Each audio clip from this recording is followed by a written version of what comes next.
Hi guys, Professor Burns here. We're going to take a look at, we're still in section 4.3 and I've kind of divided this section into two different lessons. The second lesson is on a topic called concavity.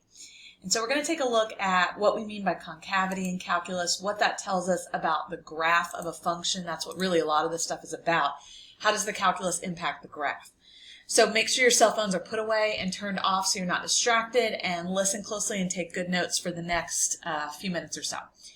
So first of all, what is the definition? Let's do a definition here of what we mean when we talk about concavity. Suppose that f is a differentiable function on an open interval. We say that the graph of f is concave up on the interval if f prime is increasing on that interval. So pay close attention to what we're saying here. If f prime, so the derivative of f, if that is increasing on the interval, then we say the graph of f is concave up. F is likewise concave down if f prime, the graph of the derivative of f, if that is decreasing on the interval. So in this first picture, this is f that we're looking at, and this would be a graph where f is concave up. You can kind of think of it informally as the graph is sort of smiling at you. That's one way to think about it. Another more formal way of looking at it is when you have tangent lines that lie below the graph. So if I were to go through this graph and draw tangent lines, they would all wind up below the graph. That means we are concave up. And then this is a graph for f that is concave down. And again, you can kind of think of it as the graph's frowning at you, but you can also think of it as it's where the tangent lines would be drawn above the graph. So if the tangent lines are above the graph, then that means you're looking at a graph or a section of the graph that's concave down. So how do we test for concavity? Well, it kind of goes back to the definition here.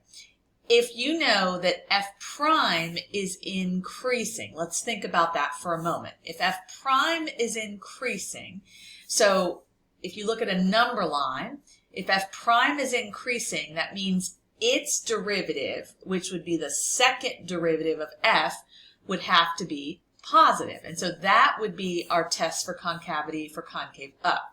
So if the second derivative, f double prime, is positive for all x in that interval, then that tells us that f is going to be concave up. And similarly, if f double prime is negative, think about that. That would mean that f prime would be decreasing. When would f prime be decreasing? When f double prime would be negative. So when f double prime is negative in that interval, then the graph of f is concave down. And that's the test we're going to use for concavity. Inflection points, that definition of inflection points, those are points where the graph changes concavity, literally. So the graph could change from concave up or concave down or vice versa. How do we find inflection points? Those would be where the second derivative either equals 0 or does not exist. Now, that doesn't necessarily mean that we have an inflection point, but these would be possible inflection points. So the way we start is we look at where the second derivative either equals 0 or does not exist. So in this graph, we would have an inflection point at 0. Why? Because the graph goes from concave down and then switches to concave up. So there would be an inflection point at 0.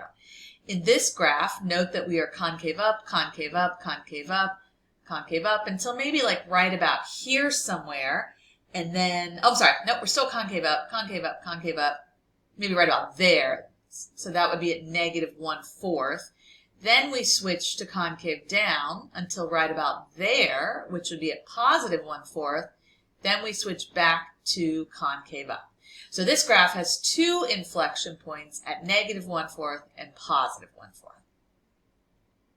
All right, so let's look at a quick example here, and then we'll do some practice with this in class. It says determine the points of inflection and discuss the concavity. So the first thing we're going to do is find possible inflection points by finding where the second derivative either equals 0 or is undefined. So I'm going to start by finding the first derivative. So the first derivative here would be 4x cubed minus 12x squared. And then, of course, we need the second derivative. So the second derivative would be 12x squared minus 24x.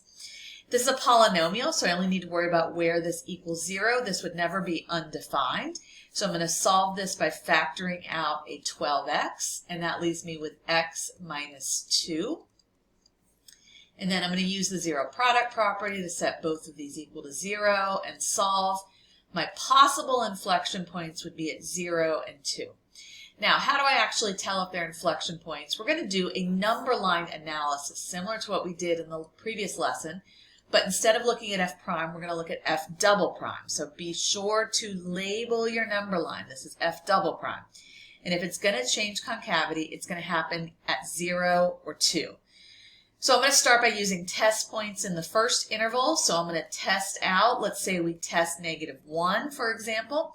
I'm going to plug that into the second derivative. I'm going to use the factored version of it. And notice at -1, if I plug that in, I would get, excuse me, a negative quantity times a negative quantity, which means I would have positive result. In between, let's say I test +1. I'm going to use, like I said, the factored version again. I just think it's easier to look at when it's factored. I get a positive times a negative, which means the second derivative would be negative. And then in the last interval, say we test 3, then into the second derivative, we would get a positive times a positive, which would obviously be positive. All right, so what does that tell me? Because the second derivative changed signs, then we're going to have inflection points at both 0 and 2. So here's what we're going to say. We're going to say f is concave up on the first interval, so from -infinity to 0, union to infinity, and I need a reason, and that'd be because f double prime is positive in those intervals. And then we would say f is concave down in between 0 to 2. Remember to pick up where you left off. So if I go from -infinity to 0, then I got to pick up at 0 and go from 0 to 2.